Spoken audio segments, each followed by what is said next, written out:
Okay, so now we're going to explain how we keep the surface of the water or the surface of the pool nice and clean. And what we should be doing is about once a month we use our pool brush and we give the walls, particularly the sweep bends at the base, the stairs and the ledge, a bit of a brush. That's where the dust and dirt tends to build up, and if we let it go it will eventually stick into our surface of our pool. So here we go, we're just giving it a little bit of a brush around the corners, up the ledge,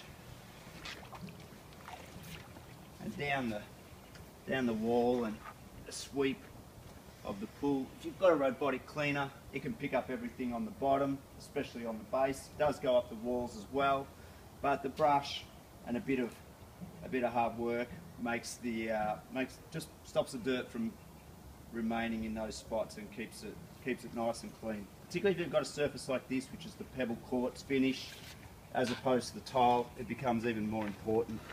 So we've gone around, done all our ledge,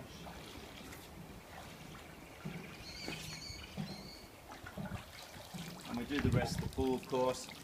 And then one of the other things that's very important, needs to be done on at least a weekly basis, and depending on your pool environment, this one, we don't have many big trees around. If you've got a lot of big trees around, you may need to do this daily, but very important that we keep our skimmer basket emptied. So if we have a quick look in here, I'm just going to carefully put my hand in so you can still see there's 4 little catches, and you can see if I swing it round and get it into the right spot, give it a little jiggle by holding this silver handle, it pulls free of those notches. There's those notches there, you can see. And I'll just wiggle it around again, pull it free, and up it comes. Not much junk in there at the moment.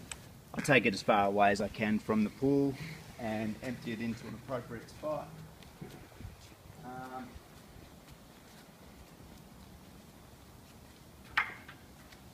Give it a little bit of a tap, necessary.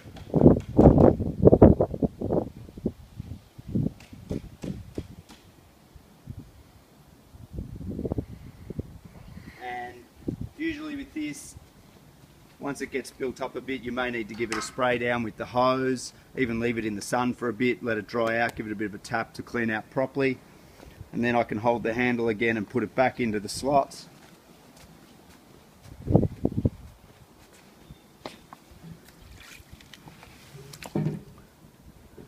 Carefully down into the slot, swing it round. That's locked in, I can't pull it out while it's in that position.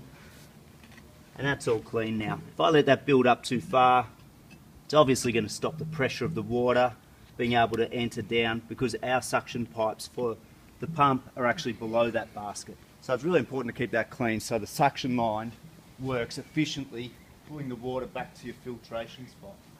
The other spot that's really important when it comes to the pool cleanliness, anything that goes through the main drain at the bottom of the pool in the form of leaf matter and dirt, bugs, as well as the skimmer, anything that gets through the basket is going to end up in our suction line and therefore end up in our secondary basket, which is in the filter pump basket.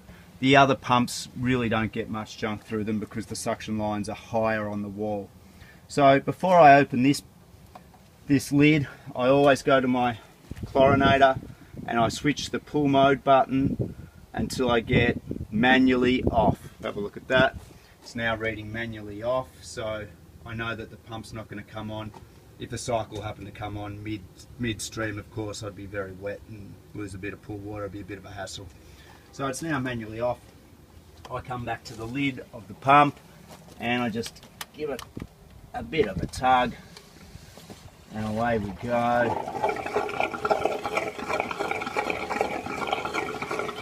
You can see got a little notch there where the basket goes into in our pump system. Fits perfectly, it allows the water to go in, catches any of the sediment before it goes through to the impeller and so forth, and goes through to the filter. So it's Great spot to catch some bigger particles before they come into our filtration spot. And again, we just find a nice little spot and we give it a little bit of a tap. Don't bang on it too hard. They're not cheap to replace, so they will break. Just give it a little bit of a clean out. And again, if I've got a hose, and give that a bit of a spray, that's the best way to get those finer particles out, and maybe even leave it in the sun if I have to, but that one's pretty good. Got most of the junk out. Place that back in the spot you can see there.